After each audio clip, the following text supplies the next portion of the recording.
Nós vamos conversar agora com o Carlos Machado, que é pesquisador da Escola Nacional de Saúde Pública aqui no Jornal Jovem Pan. Olá, Carlos, boa tarde. Boa tarde, Marcelo. Prazer estar aqui com vocês. O prazer é nosso. Carlos, muito se fala de uma possível nova onda, infelizmente. Tivemos nesses meses anteriores, aí de março, abril, o período mais agudo, maior volume de mortes e também de infecções. Tivemos a queda posterior, mas ainda um nível bastante alto, um verdadeiro platô na casa de 2 mil mortes, infelizmente, por dia, e também um volume de casos muito elevado. Como é que o senhor avalia toda essa situação ainda da pandemia no país?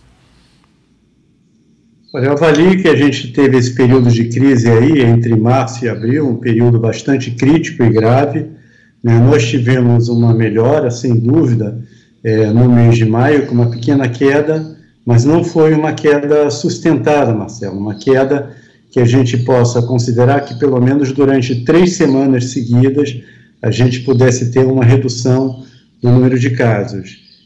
Nós estamos concluindo hoje o boletim do observatório, deve ser publicado agora à noite, ou amanhã de manhã, e olhando para os dados do país, né, nós temos a maior parte dos estados, principalmente Nordeste, Centro-Oeste, Sudeste e Sul, com taxas de ocupação de leitos acima de 80%, alguns estados e capitais acima de 90%.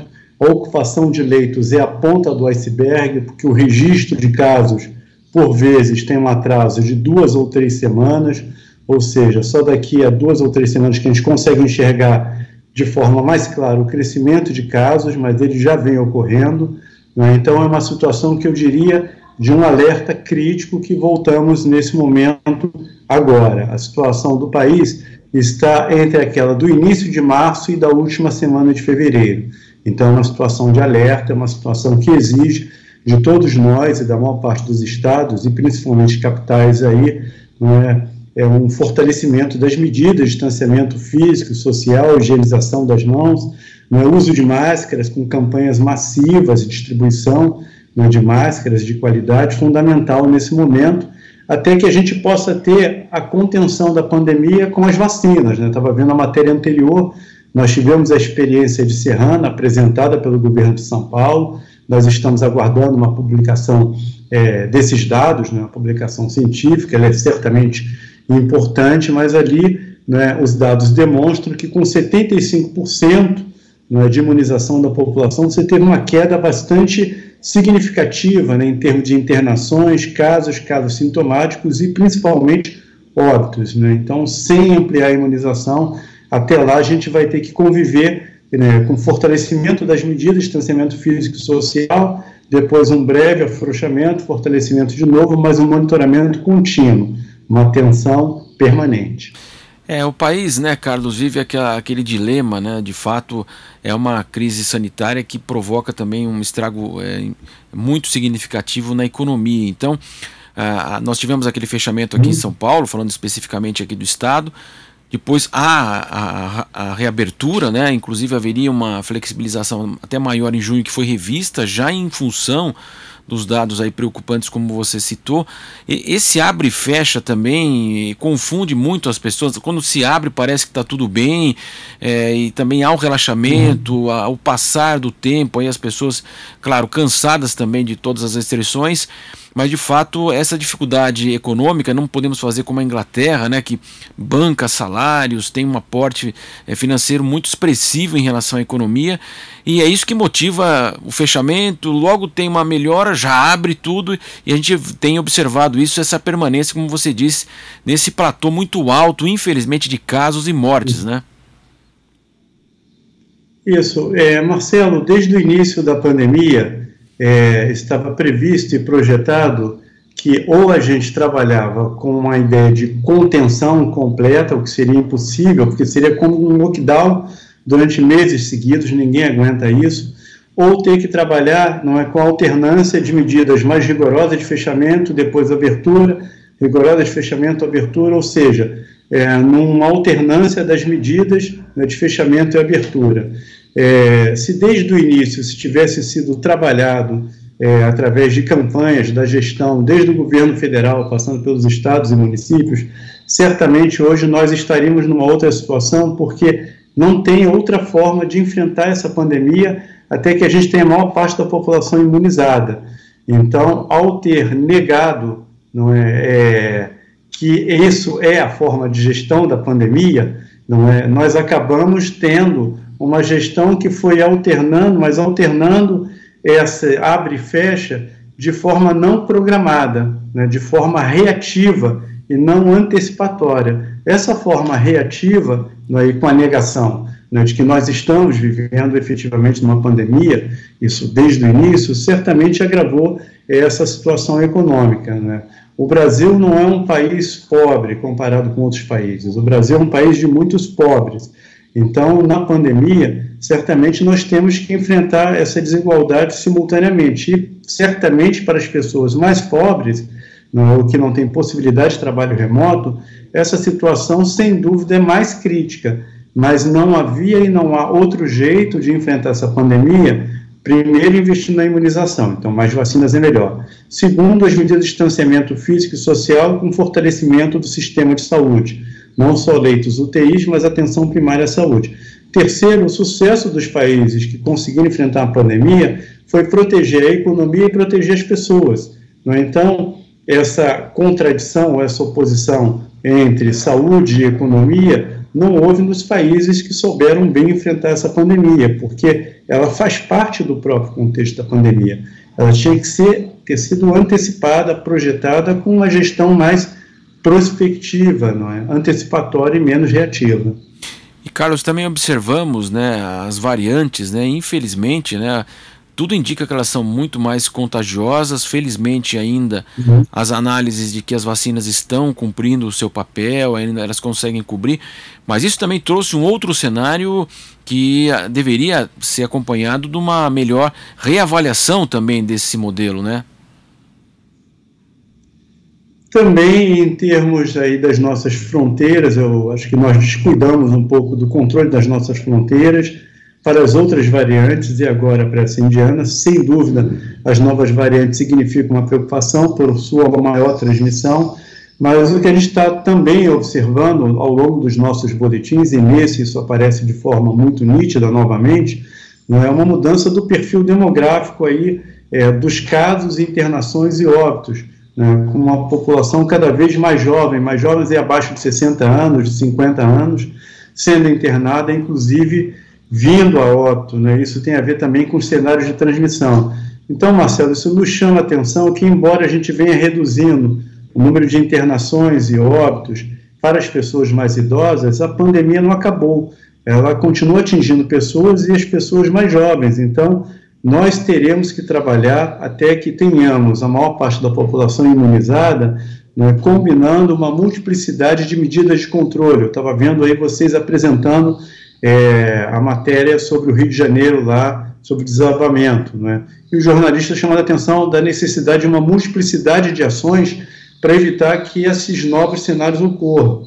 Na pandemia, a mesma coisa, vamos ter que combinar políticas econômicas, políticas sociais, fortalecimento do sistema único de saúde, principalmente na atenção primária à saúde, além de leitos de hospitais, um investimento nas vacinas e muita testagem. O Brasil falhou na questão dos testes e aí a gente tem que fortalecer, inclusive, a capacidade de vigilância genômica para essas novas variantes. O Brasil está muito atrás de outros países e certamente essas novas variantes implicam e trazem um risco maior não só de transmissão, mas podem também no futuro, isso não agora, pelo menos até esse momento, a possibilidade de algumas vacinas não terem eficácia para novas variantes que possam surgir. Então, assim, a vigilância, Marcelo, vai ter que ser constante até que a gente tenha a maior parte da população efetivamente imunizada.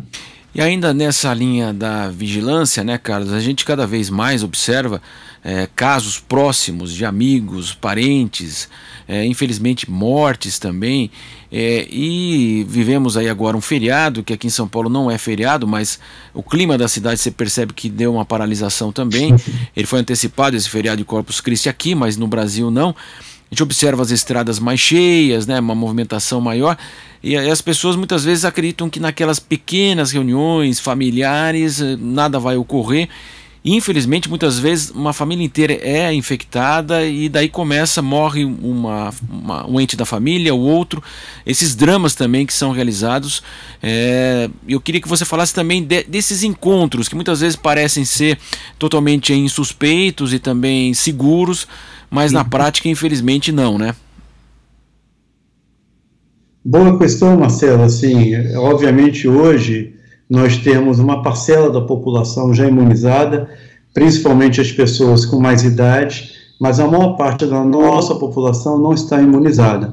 Isso requer um cuidado redobrado, né, no convívio das pessoas imunizadas com não imunizadas. Primeiro, mesmo as pessoas imunizadas, elas podem, não é, contrair ainda, não é, o vírus, e em menor, não é, proporção, em menor taxa, de algum modo também transmitir. Ao mesmo tempo, as pessoas que não estão imunizadas podem transmitir umas para as outras. A gente nunca sabe com quem elas estão convivendo, e todo mundo acha que a pessoa que eu conheço pessoalmente, ela é segura. Eu posso até conhecê-la e achar que é segura mesmo, só que o vírus é invisível.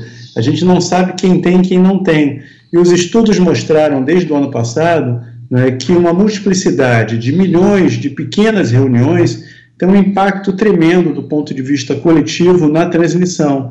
Então, se a gente deve evitar aglomerações, né, sem sombra de dúvida, do mesmo modo, devemos evitar, né, uma multiplicidade de pequenas reuniões, principalmente nos feriados, né, como tivemos nas festas de fim de ano, né, ou outros grandes feriados. Então, enquanto a pandemia não estiver sob controle, isso vai exigir de todos nós cuidados, né, com as pessoas que nós amamos, que nós gostamos, que nós queremos encontrar.